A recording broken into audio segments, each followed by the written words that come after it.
Olá, sejam muito bem-vindos, tudo bem? Estamos aí em mais uma live. Gente, tá ventando muito no Rio de Janeiro, tá ventando muito no Rio de Janeiro.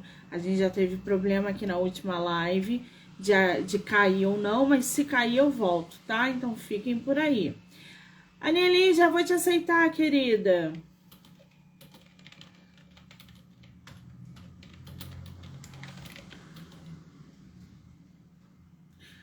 Esperar o pessoal entrar aí. Já já nossa autora, deixa eu ver aqui. Eu acho que o WhatsApp, o Instagram, tá tudo passando por atualização, gente. Aniele, vou mandar mensagem.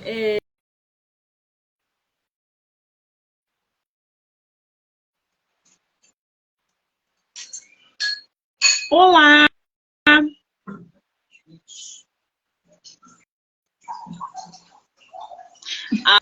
Olá, estava ajustando essa câmera aqui. Tudo bem, querida? Engraçado, porque Bem-vinda! eu estava ajeitando aqui atrás a estante e acabou ficando o contrário. Tudo bom, gente? Boa noite, Monique. Prazer em ter aqui. Eu estava meio preocupada, eu nunca fiz a live assim ao vivo com outra pessoa, eu estou meio nervosa. Então, o pessoal que está aí assistindo.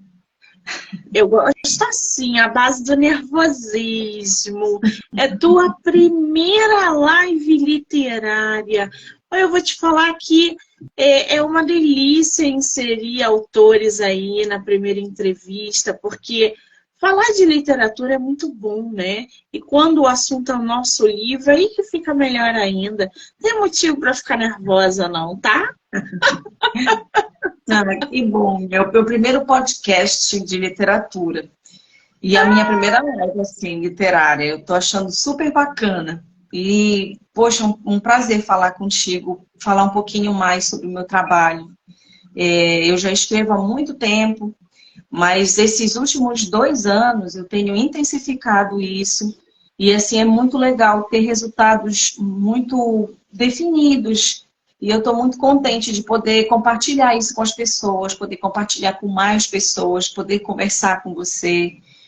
E, poxa, muito bacana. Tava todo mundo preocupado, né, com o horário, 10h30, e o pessoal pedindo link. Olha, eu não sei muito bem como funciona, mas esse daqui é o arroba lá da Monique. Por favor, tentem entrar lá. Eu acredito que vai ficar e aí vocês podem participar. Mas foi muito, muito legal.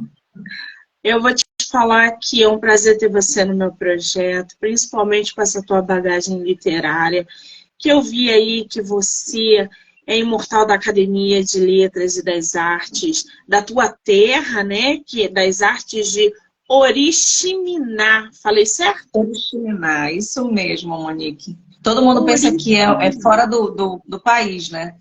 Por se tratar de um nome indígena, mas é dentro do estado do Pará. Oriximiná fica localizado no Baixo Amazonas, no oeste, né, do estado, e próximo já a Manaus. Então, nossas referências culturais são bem pautadas lá naquela área.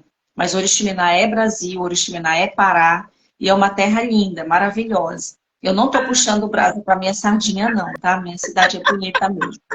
Tem uma área geográfica bem distinta, temos quilombolas, indígenas, ribeirinhos, o pessoal que mora no Planalto vindo de outros lugares. Então, nós temos uma cultura muito diversificada, muito intensa dentro do município.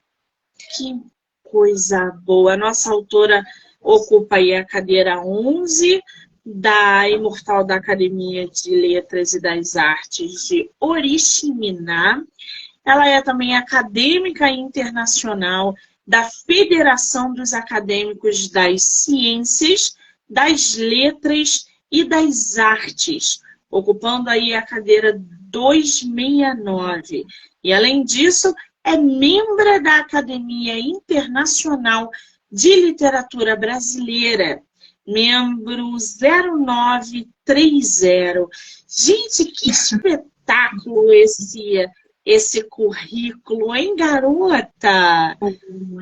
Pois é, eu fiquei muito contente porque, poxa, assim, 2023 foi um ano muito legal, que a gente conseguiu tá se inserindo, né, nessas instituições. Oriximiná não tinha academia, então nós entramos como membros fundadores. Os participantes, né, que estão atuando, os acadêmicos, mandar um abraço especial, mandei o convite, eu não sei se conseguiram entrar, ou ninguém conseguiu entrar, mas um alô todo especial para o nosso presidente, né, o Valdo Florenzano, grande jornalista, de grande referência dentro do município. Mandar um abraço para minha madrinha também, a Verônica, a baronesa Verônica, que é minha madrinha dentro da federação. E aí recebi o convite também da Academia de Literatura Brasileira. Eu fiquei muito, muito contente mesmo de poder participar, de estar em referência dentro dessas instituições. É importante, e eu acredito que para qualquer profissional estar vinculado, né, a instituições de referência, com profissionais muito de grande categoria, e poder somar com esse trabalho. Até porque a gente participa dos grupos, então essa troca, essa intensidade de experiências, né, as mensagens, a gente está se localizando, mandando informações uns para os outros, é fortalecedor, principalmente dentro de um cenário que não lê, né? O Brasil, infelizmente, é um país que lê muito pouco. Então, ter esse processo de referência dentro do Brasil, dentro dos estados, né, do norte, principalmente, nordeste, que produzem muita literatura. Produzem muito e a gente acaba ficando um tanto que desfocado por conta dessa geografia que não é circulante, vamos entender assim. Então, é muito importante a gente estar inserido, estar trocando informações, recebendo experiências dessas pessoas para a gente fortalecer mesmo o movimento artístico, literário, cultural dos estados. Muito bem. Eu estou aqui com o teu livro, Contos de Anhangá. Você está com ele físico aí ou não? Pois é, esse livro é um e-book apenas, ele está sendo lançado hoje na Amazon, ele está concorrendo ao edital Contos Inesquecíveis, Conto Inesquecível 2023. É um edital que é promovido pela Amazon em parceria com a Prime Filmes e vai ser escolhido alguns livros, tem um grupo específico de júri para fazer a avaliação dessa literatura, né, desses livros, e vão ser escolhidos 40 livros desse edital. Vai ter uma premiação em dinheiro, mas o importante é que a Prime está entrando, então a gente já fica naquela expectativa. Será que estão procurando algum livro para fazer um vídeo, um filme? Peraí. Existe aí o prêmio Kindle, que não é em conjunto com a Prime, não é isso? Isso. E essa Prime que você está participando. Isso. E como é que você soube dessa seleção, desse concurso? Porque eu não vi chamada nenhuma. Vasculhando mesmo, assim. Tem alguns sites que a gente está sempre vasculhando, e um deles é o concursos literários, né, de referência. E a gente sempre está entrando lá, verificando os editais. Tem muitos editais abertos de literatura. A maioria deles não tem prêmios com valores pagos, né? Não tem prêmio em dinheiro, mas tem muitos editais abertos. Então, geralmente, quando a gente abre os editais e verifica, eu mando. Esse ano, eu acho que eu já mandei um monte de editais. Então, mando mesmo, porque é trabalho de formiguinha. Tem que vasculhar, tem que procurar. Pega um tempo livre aí do cafezinho dos 10 minutos, a gente já vai lá e já procura no celular. Eu deixei, inclusive, um link no meu e-mail, que sempre que eu posso, que eu estou com tempo livre, eu entro lá no link e verifico os editais. E se tiver algum aberto, eu vou encaminhando. E aí estava aberto. Se o teu conto for selecionado, ele vira série de TV na Prime, é isso? Não sei, né? Não sei, não está no edital. Mas a gente fica na expectativa, é sempre bom. O livro Contos de Anhangá, ele é um livro de contos. Tem 13 contos nesse livro. Todos esses contos são de terror, são de referência de terror, de suspense, né? E eles todos acontecem dentro do cenário amazônico, tanto no estado do Pará, com algumas cidades de referência, tanto no estado do Amazonas. E eu considerei, né, e coloquei inclusive isso na sinopse do livro, que são contos baseados em fatos quase reais. Por quê? O que que acontece? A minha avó, que recebeu informações da minha bisavó, contou para minha mãe, e a minha mãe nos contava essas histórias, que a gente chama história de visagem. Mas visagem, né? Sem o M mesmo. É uma referência até regional. Então, essas histórias de visagem, elas permeiam essa geração, principalmente essa geração que ficava reunida nas rodas de conversa, à boca da noite, que a gente chama, né, que é o entardecer, nesses quintais, nesses terreiros das casas, no interior. Então, essas mães, essa representação feminina, acaba aqui colocando essas informações como referências, até como uma forma didática. Olha, quando chegar no rio, procura se benzer ou pede licença para entrar, porque o rio tem mãe. Olha, quando entrar na cabeceira, cuidado, a mãe da cabeceira está lá, então pede licença para entrar. Não brinca com fogo, né, porque isso dá problema, não fica brincando. Tem uma brincadeira que a gente tinha quando era pequeno, que chamava bole-bole, que era feito com caroços, e a gente jogava isso para cima, colocando o máximo de caroços em cima das mãos. E aí, quando a gente ficava muito tempo brincando disso, a minha avó, a minha mãe costumava dizer, olha, não brinca muito com isso, que a mãe do bole-bole vem te buscar de noite, vem puxar teu pé. Então, a gente acaba criando essa referência, né, oral, essa mentalidade de medo, de apavoramento dessa visagem, dessa mãe, desse espírito, dentro de um processo didático mesmo, de respeito, de respeitar as condições, de respeitar os lugares, de respeitar as pessoas. Então, os contos de Anhanga, e Anhanga é esse espírito maligno dentro dos povos originários, é essa a representação, que Anhanga era um espírito maligno, um espírito do mal, que não assumia um corpo definido, mas ele assumia várias formas. Então, por assumir várias formas e estar presente em vários ambientes e poder ser quem vai atrás do caçador, que está predatório, atrás daquela pessoa que quer danificar alguma coisa dentro da mata, né? Então, ele é o espírito que, ao mesmo tempo que protege, ele é o espírito maligno, ele é o mal. Então, dentro da mentalidade dos povos originários, que está bem próximo a essa questão indígena dentro da nossa região, Anhangá é esse espírito maligno, é o mal. Então, eu coloquei contos de Anhangá justamente para representar essa mentalidade da visagem, esse medo. E aí nós vamos ter contos que acontecem na zona urbana, nós vamos ter contos que acontecem dentro da mata, nós vamos ter contos que falam sobre pessoas que jogam lixo no rio, nós vamos ter contos de casas mal assombradas, de lugares que são tomados por espíritos vingativos, espíritos que circulam dentro desse lugar e acabam fazendo mal para as pessoas. Então, eu selecionei essas histórias. Tem histórias engraçadas, né? Nós temos uma cultura muito forte dentro da Amazônia, que é justamente aquela metamorfose, é o metamorfo. São seres que se transformam em gente ou pessoas que se transformam em animais. Então, tem a velha que se transforma para porca, tem alguém que se transforma para uma cachorra, ou mesmo o boto que se transforma para a gente, que é o mais famoso, né? A lenda do boto. Geralmente, quando as pessoas falam em Pará, em Amazonas, em Amazônia, tem sempre essa questão dessa referência da lenda do boto.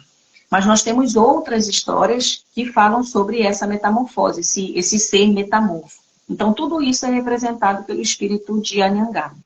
Então, separei 13, né? Por se tratar de um número esotérico e tudo mais, né? O 13, essa representação da sexta-feira 13, que a sexta-feira santa também, dentro da nossa cultura, é um dia muito especial, que apesar de ser uma sexta-feira santa e um feriado santo, né? Dentro da projeção da religião católica, é um dia muito temido, principalmente por quem vive na zona rural. Então, é um dia de silêncio, é um dia que não se pode fazer trabalhos forçados, que não se pode fazer barulho. Então, nós crescemos com essa mentalidade de que o dia, a Sexta-feira Santa, deveria ser um dia protegido, temido, calmo, né? Então, qualquer movimentação que acontece dentro da Sexta-feira Santa pode ser tido como um desrespeito. E aí, esse espírito pode se manifestar e judiar da gente, né? O Nossa, judiar. olha como a gente é grande, como a gente é imenso, quantas histórias o nosso Brasil tem. Eu duvido, eu não sabia metade das histórias que você contou aí. Tem muita gente que não conhece, pega referência lá de fora para criar os contos. E a gente tem aí dentro personagens, histórias que são muito interessantes. E eu vi aqui que eu tenho que falar sobre essa capa de contos de Anhangá. Mas antes da gente falar dessa capa, eu vi aqui que você tem outros livros. Você tem um, inclusive, que é o Cenas Caboclas. Isso. Do que se trata Cenas Caboclas? Os cenas eu tenho aqui, eu vou mostrar para o pessoal. Esse daqui é o Cenas Caboclas. Essa capa foi desenvolvida por um amigo nosso, o José Cohen. Ele é daqui de Belém. Está, inclusive, no Rio. Ele trabalha com cenografia, um excelente profissional. E ele conseguiu captar, assim, ele já fez 2 capas de livros para mim, que é o outro que vai sair esse ano, o Universos, ainda não está pronto. Esse livro aqui foi publicado pela editora Viseu, que é uma editora que eu trabalho sempre, o Universos também, né, que tem a outra capa. E o Cenas Caboclas é um livro de peças de teatro, um livro de dramaturgia. Também tem uma temática amazônica, só que esse livro é trabalhado com um personagem meu que se chama Norminda Pereira da Silva. A Norminda é uma senhora de 67 anos. Ela foi criada em 99. No finalzinho do meu ensino médio, né, eu já começava a escrever essas peças, e aí a Norminda foi escrita. Ela foi batizada pela minha mãe com esse nome, e a referência dela é uma zona rural, um interior, uma comunidade, né, rural que a gente tem lá em Oriximiná, chamado Sapucuá.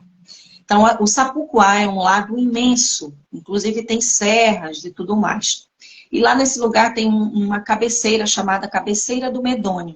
São lugares reais. Então, a gente diz que a Norminda, ela é da Cabeceira do Medônio, ela é presidenta da Cabeceira do Medônio, e membro fundadora do apostolado de oração dessa cabeceira. Ela é uma pessoa, assim, fantástica. Ela tem vários filhos, ela tem 12 meninos. Cada vez que ela se casava, e ela se casou mais de uma vez, né? Ela é uma moça muito namoradora, mas ela é muito engajada dentro da comunidade dela. Então, o personagem da Norminda, eu levei para o teatro. É um personagem humorístico, as pessoas gostam muito da Norminda, pelo menos é o que eles dizem, né? E ela tem toda uma construção, né? E ela já completou esse ano 23 anos. Ela é bem antiga. Então, um personagem que foi acumulando histórias ao longo do tempo. Então, levei a Norminda para o teatro, trabalhei a Norminda na rádio, trabalhei a Norminda na TV. E o último trabalho que nós fizemos foi um filme da Norminda, chamado Norminda, que inclusive está no YouTube, tá, gente? Quem está aí assistindo pode verificar lá. É só digitar lá Norminda no YouTube, Norminda de Oriximiná, ou o meu nome mesmo, que vai estar lá o filme. Esse filme ele foi selecionado e participou do Festival Internacional de Alter do Chão, em 2015. E nós fizemos um médio-metragem bem legal com um resumo da história, da síntese da Norminda. E aí resolvi fazer o livro Cenas Caboclas com as 2 principais peças de teatro dela, que é No Balanço da Canoa, que nós vencemos o Prêmio Funarte em 2010 de circulação. Nós circulamos algumas cidades no Brasil. E o Norminda no Divã, que trata desse conflito de gerações. A Norminda tem uma filha chamada Vardomira, então ela trata desses assuntos assim atuais, e na época a gente estava no auge das redes sociais, e a Vardomira só queria festejar, ela só queria ir para o carnaval. Então há esse conflito de gerações, né, nessa peça, e é uma peça muito gostosa, ela trata Freud de uma forma impossível, né, de se tratar.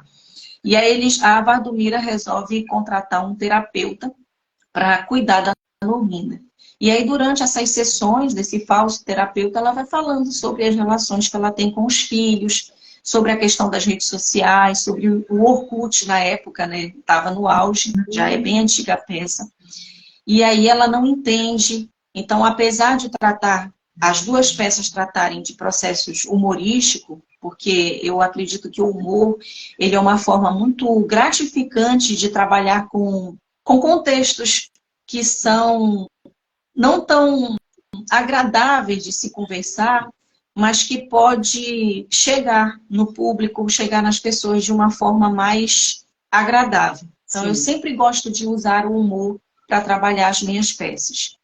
E a Norminda, assim, é o trabalho de uma vida inteira. Então, eu resolvi fazer o livro e colocar as duas principais peças dela, para que as pessoas pudessem conhecê-la e tudo mais. Então, ela é a personagem principal das duas peças de teatro. O No Balanço da Canoa, ela está na canoa junto com o Padre João e trata sobre justamente as relações dessas questões filosóficas. E aí eles têm um conflito da questão empírica, né, do conhecimento empírico em loco, da região, dos lugares, e o Padre João é a referência intelectual, científica. Então ele faz algumas críticas a ela, e ela acaba entendendo que ele está fazendo fofoca dela, e ela resolve se vingar dele na canoa. E aí ele sofre na novela, sofre muito. Até que o rato caiu dentro dessa mulher. É muito legal. Tem muitos vídeos da Norminda, quem quiser conhecer ela um pouquinho, tem um pouco dos vídeos, das peças mesmo ao vivo que a gente fez. Eu estou irreconhecível lá, tá, Monique? A Norminda tem um cabelo bem enroladinho, ela usa uma peruca, né? Ela usa chapéu, tem um vestido florido, ela tem um corpo bonito, que ela diz que é um corpo sexy. E aí agora, né, que eu estou um pouco afastada, um pouco não, eu estou bem afastada, já vai fazer 3 anos que eu parei de trabalhar com o teatro, né, com o humor. E eu faço de vez em quando um áudiozinho para colocar aí no WhatsApp. E outro dia eu até me surpreendi, porque eu vi um vídeo de uma moça falando sobre um assunto que a Norminda tinha colocado no YouTube, no WhatsApp. Eu achei super engraçado. Eu não sei se ela ouviu o áudio, se alguém foi multiplicando essa ideia. Porque a Norminda, nós estávamos conversando sobre a questão de amores, né, e tudo mais, e aí surgiu a pergunta. De vez em quando alguém faz uma pergunta para a Norminda, né, que é para eu responder. Ela tem a voz mais ou menos assim, Monique. Muito prazer, dona Monique, meu nome é Norminda Pereira da Silva, eu sou presidenta da cabeceira do Rapapau. E eu queria lhe dizer que, depois de tanto problema que eu teve com questão, assim, de amorosa, né, eu virei uma písquice sexual. É aquela pessoa que tem interesse, que tem assim, coisa por pessoa que dá um písquice para ela, né? Porque amor mesmo a gente tem por nós. A gente quer mesmo é dinheiro, porque esse negócio de ficar sofrendo pobre é complicado, né? E aí eu fiz esse áudiozinho e estava circulando pro pessoal. E aí ainda termina assim o áudio. E se olha aqui, toda forma de amor é válida. Se você tem 1 centavo, tem 1 milhão, não tem problema. Eu estou receptivo porque eu sou uma pessoa que não sou difícil, né? Mas eu também não sou fácil. E ela tem esse jogo para falar sobre essas questões mesmo atuais, de uma forma que ela entenda, o que se consiga passar de uma forma mais tranquila para as pessoas. A Norminda é espetacular. Vai se apaixonar por ela. Isso é sensacional. Eu vou assistir hoje no YouTube. Alexa, grava aí no YouTube. Peraí. Grava aí, Alexa. Alexa, Norminda, YouTube, hein? Vou gravar. Eu quero mandar um abraço aqui para os amigos que estão entrando. A Lucy já entrou. Beijo, Lucy. Obrigada. Agora, me diz uma coisa. Você tem um outro que foge totalmente dessa temática, que é Rimou, e tem um outro que é Velhos Versos e Novas Rimas. Quer dizer, você saiu de um cenário teatral, saiu de contos de terror e foi para rimas, foi para versos. Esse Rimô 2 é o quê? São 2 volumes ou não? Isso, são dois volumes. Na verdade, Monique, eu comecei a escrever poema, né? Eu acho que todo adolescente escreve poema alguma vez na vida. Quando está apaixonado, quando está revoltado, quando está triste, né? Eu acho que todo mundo um dia já foi poeta. E aí os que são teimosos continuam escrevendo. Eu tive um processo de transformação muito grande na minha vida. Eu comecei a escrever poema e comecei a escrever dramaturgia desde muito cedo. Então, com 17 anos, eu já tinha algumas esquetes, né, que a gente chama no teatro, que são aquelas peças pequenininhas de 4, 5, 6 páginas, e escrevia poema. Então, as minhas poesias, geralmente, eu transformava em música. Eu sou compositora. E canto de vez em quando, às vezes. E aí eu escrevia esses poemas, fazia música, cantava, e não tinha essa necessidade de registrar esses poemas. Então, eu escrevia e ia trabalhando. Só que nos últimos anos, houve uma mudança bem grande no cenário, né? Houve a pandemia.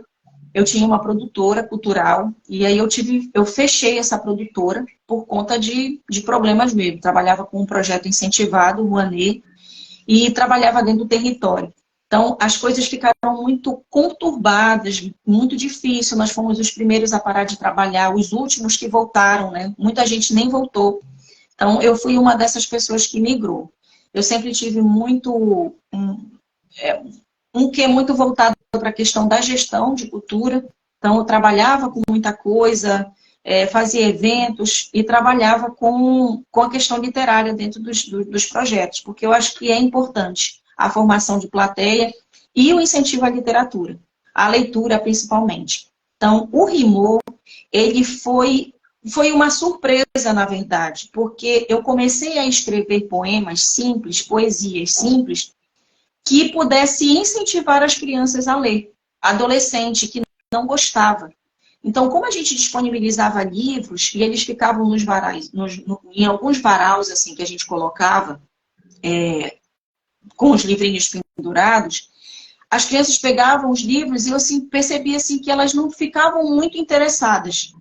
Então, eu entendi que se tivesse livros com poesias, com poemas pequenininhos, e com esse tom de canção, com essa questão da melodia, da rítmica, elas iriam gostar mais de ler, ou pelo menos achar engraçado. Então, eu escrevia sobre a borboleta, sobre a pedra, sobre a planta, sobre a folha, sobre o céu, sobre a nuvem, sobre o soldado, sobre as profissões, sobre o pai, sobre a mãe, sobre a igreja, sobre o livro, sobre a poesia. Então, eram coisas muito focadas, assim. Era um assunto pequeno que era transformado em ódio. E aí surgiu o Rimô, né? Que é esse daqui. Essa ilustração é feita por um amigo daqui também, de Belém, o Brahim. A capa tá diferente, da gente, não sei. Isso, ele é bem diferente. Tá diferente. A editora também, né? A gente publicou pela Autografia. Foi um livro, assim, muito legal, porque ele foi todo ilustrado pelo Brahim, e as ilustrações foram sendo colocadas assim, preto e branco, para que as crianças pudessem ter oportunidade de colorir, de fazer do jeitinho delas. Então, o Rimô foi basicamente assim, um livro que homenageou a família. Então, eu fiz um poema para cada filha minha. Eu tenho 2 meninas, né? A Alicia e a Clarissa. A Alicia está aí com a gente. Beijo, filha. Que já está moça, já vai fazer 20 anos.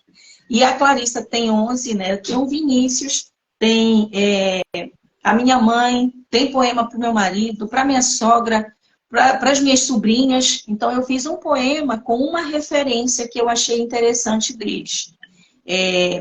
A Alice é minha primogênita, então eu peguei o nome dela e fiz um poemazinho com o nome dela. Da Clarissa, eu brinquei com ela, né? Porque ela não gostava de tomar banho, ainda não gosta muito até hoje. E aí brinquei com ela sobre isso.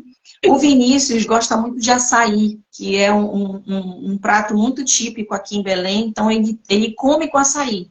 Ele tem a tigelinha dele, a comidinha, então ele come. Então, eu fiz um poema para ele chamado Boca Roxa, que é como a boca fica, né? Costuma ficar depois que toma açaí.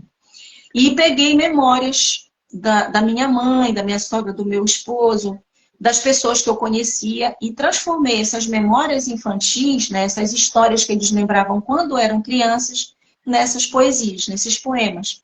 Então, a palavra rimou, ela veio como referência a isso. É entender que a poesia está em tudo o que está à nossa volta. Então, eu posso rimar qualquer coisa.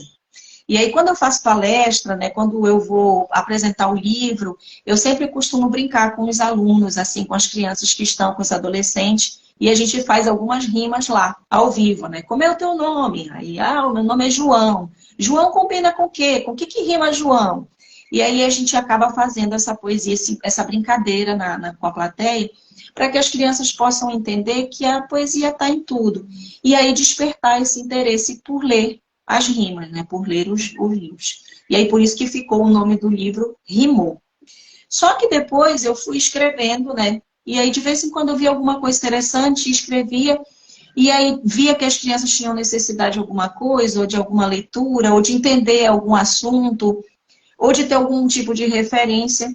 E aí, quando eu percebi, eu estava com outro livro pronto e eu resolvi lançar. E aí veio o Rimou 2, que foi lançado esse ano, né, pela editora Ases. O Rimou 2, ele já está todo ilustrado, né, ele já está com um formato mais infantil. A Larissa Calmon fez a ilustração para a gente. E é um livro muito bonito, ficou a coisa mais linda do mundo. Tá lá, tá à venda, né? Todos os livrinhos estão à venda lá nos sites de literatura, lá na Amazon. O pessoal pode entrar lá. Estou fazendo propaganda de graça aqui, mas está lá, tá? A gente pode entrar. E aí tem alguns livros que tá com download também, que dá para baixar para fazer a leitura. Então, o Rimou, o 2, né? O Rimou 1 e o 2, é justamente voltado para essa questão de incentivar mesmo a leitura. E eu gosto de poesia. Magnífico. Agora, voltando um pouquinho em Contos de Anhangá, são 13 contos nesse livro, nessa obra. Contos de terror, o que não é uma coisa simples de se fazer, de se produzir. Até porque quem escreve sabe que ao escrever a gente abre canais. Então, assim, quando a gente escreve é energia. A gente está movimentando uma energia ali. Dentro desses 13 contos, qual é o teu favorito? Ou você não tem um conto favorito? Pois é, uma boa pergunta. Esse livro é o primeiro livro de contos que eu tive coragem de escrever. Por quê? Eu escrevia o conto, e aí quando eu lia novamente aquele conto, eu achava que tinha que mudar alguma coisa. E aí escrevia de novo. Eu tinha experiências de escrever contos para alguns editais. O primeiro conto que eu escrevi se chama Laços de Samba. É uma história de um rapaz, o Cizinho, que é nascido no Rio de Janeiro, inclusive, na década de 20, quando o samba ainda era proibido em algumas situações. Até porque ele foi proibido, né, de ser executado até a década de 20. E aí o Cizinho nasce de uma relação. Na verdade, a história não é do Cizinho, mas é da mulher, é da mãe dele.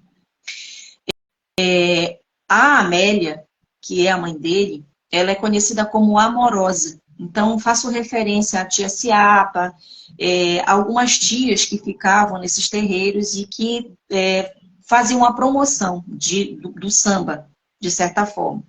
E aí a Amélia se apaixona por um cafajeste e ela é engravida desse menino.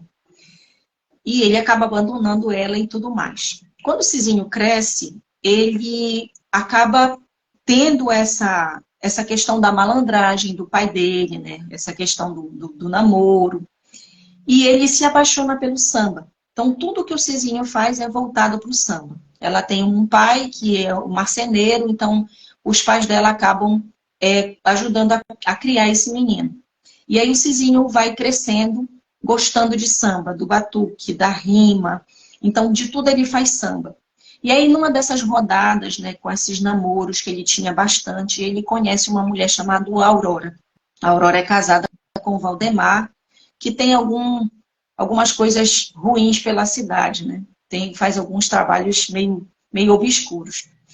E aí ele acaba se envolvendo com ela, e quando ele percebe que as coisas não estão indo para o lado que ele achou que iria, porque a Amélia acaba se apaixonando, a Aurora acaba se apaixonando por ele, ele resolve abandoná-la. E ela constrói uma farsa e diz para o marido que ele tentou atacá-la, né, agredi-la à força. E ele vai lá e mata o Cizinho. O Cizinho é morto, né, jogado na vala, e a Amélia, que é a mãe dele, morre junto com ele. E ela sofre muito. Então, esse período de sofrimento vai fazer com que ela tenha vontade de vê-lo, né? E aí eu resolvi criar esse ambiente de terror no conto, e na verdade foi saindo porque o conto eu acho que pedia isso, né? Algumas alunas que leram o conto disseram, poxa, professor, por que a senhora matou o Cizinho? Não, porque na verdade a história não é do Cizinho, mas é da Amélia. Sim. Dessa mulher que se cria em um ambiente masculino, desse samba, e que se destaca disso, que é uma referência. E aí a Amélia tem um sonho com o Cizinho e ele mostra para ela onde estão algumas letras de samba que ele escreveu. No outro dia ela encontra, só que esses sambas eles estão inacabados. E ela acaba escrevendo o restante desses sambas e acaba se transformando uma referência dentro do Rio de Janeiro, né? Como uma das maiores sambistas, sambista amorosa. Então é uma ficção, totalmente construída, mas com base em algum processo histórico real.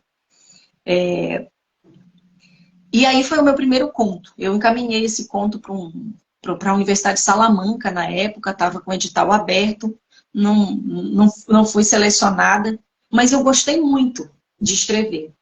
E aí eu disse, poxa, mas tem tanta história legal que a mamãe conta, e a gente perdeu a oportunidade, né, porque a minha avó já é falecida, a gente não tem nenhuma filmagem disso, não tem nenhuma referência, não escrevi nada.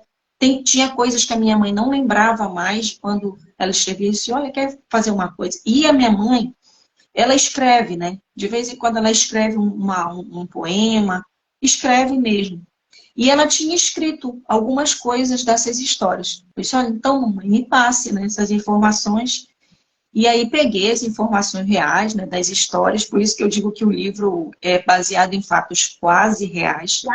E aí a gente fez a construção fictícia, né, a ficção, aquela coisa bonita do escrever que a gente vai se empolgando. E aí escrevi o primeiro conto, que passa na Semana Santa, são dois amigos, coincidentemente eles se chamam Armandos, e aí eles estão na Semana Santa, tomam conta de uma embarcação e eles saem para procurar bebida, o que não é legal fazer na Semana Santa. Só que logo cedo eles tinham ido à missa. E aí na volta, né, da compra da bebida, eles encontram um ser, uma pessoa que se diz amigo deles e que vai acompanhando até a embarcação, insistentemente pedindo a bebida. Quando chega lá, essa criatura que não é atendida acaba se transformando numa criatura maligna. Ela fica toda cheia de pelos, as vísceras caem. E são histórias de terror, assim. E aí eu resolvi incrementar isso, né? Transformar em suspense, em mistério. E demorei muito tempo. Eu demorei quase um ano para escrever o livro, porque eu queria que ele tivesse detalhes interessantes. E aí, por que eu fiz a referência do conto, né? Do Laços de Sangue? Porque eu escrevi 5 finais para esse conto. E aí, todas as vezes que eu escrevi o final, eu dizia assim, poxa, tá muito legal. E aí, sempre que eu relia o conto, eu via que estava faltando alguma coisa. E da última vez que eu reescrevi, eu tinha percebido que eu não tinha dado fim para Aurora, que era quem tinha inventado a história e tudo mais. Eu disse, gente, mas a Aurora vai ficar assim, né? Sem um final, ela precisa... Não, eu preciso vingar a morte do Cizinho. Eu vou vingar. E aí eu construí o último final e coloquei a Aurora tendo um outro amante, o Valdemar descobriu, mata a Aurora e depois se suicida. Então, fecha o ciclo. E aí eu tinha que fazer esse fechamento de ciclo para todos os contos. Então, foi foi muito trabalhoso, até porque eu sou professora, né? Eu sou oficial da Força Aérea, então o trabalho que a gente tem, ele é muito intenso. Então, não tenho muito tempo. Então, à noite, quando eu chegava, às vezes eu conseguia ler alguma coisa. Eu criei um grupo para mim, um pouco de cada coisa, que é o nome do meu canal lá no YouTube. E aí, quando eu tenho algum insight, alguma coisa, eu ia lá e escrevia no grupo, né? E depois eu ia ler as minhas mensagens para mim mesmo, que eu vou discutir comigo mesmo. E aí eu eu disse, não, mas isso aqui não tá legal, eu tenho que... Aí eu lembrava alguma coisa que a minha mãe tinha falado, né? Não, mas a mamãe falou, não, tenho que colocar essa informação. E às vezes não casava, né? A informação que ela tinha me passado, a informação real, com a minha construção fictícia. E aí deu um bocado de trabalho. Mas graças a Deus, assim, eu acho que o resultado ficou legal. Se eu te disser que eu tenho um conto favorito, eu estaria sendo leviana, né, com o livro. Mas tem um conto que eu escrevi que não foi uma história da minha mãe e que não foi, assim, uma construção fictícia baseado em um fato real. Se chama A Mulher de Branco, que é um conto muito popular aqui na Amazônia. Geralmente a gente chama a loira do banheiro, ou a mulher de branco, ou a noiva. Aqui no Rio, né? é a mulher do banheiro. A loira do banheiro. A loira do banheiro, né? Tem um amigo nosso, né, o professor Paulo Maués, que ele tem essa referência de contos também de terror, e ele trabalha com as memórias, com os contos urbanos, assim, que está no domínio das pessoas. Eu acho super legal. E aí eu lembrei dessa mulher que lá em Oriximiná, né, na minha cidade, chamava a Loira do Caicai. O Caicai é uma descida que tem próximo ao cemitério, e é uma ladeira assim, imensa, feita com pedras. Assim. Ela é bem antiga, é uma das ruas mais antigas da cidade. Fica bem na frente da cidade, tem o porto, né? A nossa cidade é portuária, então tem o rio. E aí sobe aquela ladeira imensa que vai dar lá no cemitério. Então a gente chama lá de Caicai. E aí, segundo o pessoal, aparecer essa loira lá no Caicai. Só que eu não queria fazer essa história do Caicai, né? Até porque tem outros amigos que já trabalharam com essa história. E aí eu me remeti um pouquinho para nossa prima, a cidade de Óbidos, que é no Pará, né? Não é lá em Portugal. Óbidos tem uma referência portuguesa na sua arquitetura muito forte. Então eu peguei a história do banheiro, a história da loura do Caicai, a história da mulher de branco, e construí um conto baseado nessa condição na cidade de Óbidos. Era uma moça que queria casar, e aí ela fica se oferecendo para o rapaz que tem lá na paróquia também.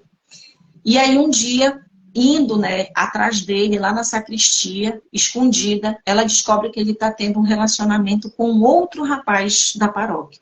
E aquilo é um escândalo, em plena década de 30. E aí ela resolve ameaçá-lo. Ela diz, olha, casa comigo, porque eu quero casar, eu quero mostrar para as pessoas, né, da sociedade que eu sou uma mulher casada. E aí eu não conto para ninguém o que eu vi. E isso deixa o rapaz tão enfurecido, né, que ele acaba fazendo assim loucuras. O outro rapaz com quem ele tinha um relacionamento é uma pessoa tranquila, né, ele fica preocupado, até porque eles têm uma referência familiar, eles são primos. Então isso seria um escândalo nessa sociedade. E aí ele, tomado de raiva, né, preocupação, perturbação, medo, ele acaba marcando um encontro com ela e, sem querer, ele acaba empurrando ela e ela cai do barranco. A cidade de Óbidos ela é uma cidade muito alta. Inclusive tem uma referência militar lá muito forte, porque na época eles construíram um forte. E aí ela fica na boca do Amazonas, ela fica na costa, né, desse rio. Eles chamam o Rio Mar, que é a costa de Óbidos, que é um rio imenso que já fica na ponta do Amazonas. Então é uma cidade estratégica. Então ela cai desse barranco e ela acaba morrendo. E isso vai perturbando ele, né? Ele não queria isso, ele queria conversar, tentar resolver. E a sua perturbação é tão grande que ele acaba se matando, ele comete o suicídio. Só que ele escreve uma carta antes. E aí, quando o rapaz por quem a Amélia que queria se casar chega na casa dele para procurar, para conversar, né? Ele já está morto. E ele acha, por não achar a carta, né, que ele tinha escrito, confessando tudo o que tinha acontecido, que ele tinha se matado porque ele estava com medo, né? E ele acaba se sentindo culpado. E aí ele se mata também. Então eles morrem os dois. Só que depois que os três morrem, essa carta é encontrada e aí revela-se todo o processo. E aí então eu termino o conto com a penitência dela, né, da moça, que ela fica circulando nas ruas da cidade procurando por um noivo. Por isso que ela está vestida de branco. Então foi uma mistura, assim,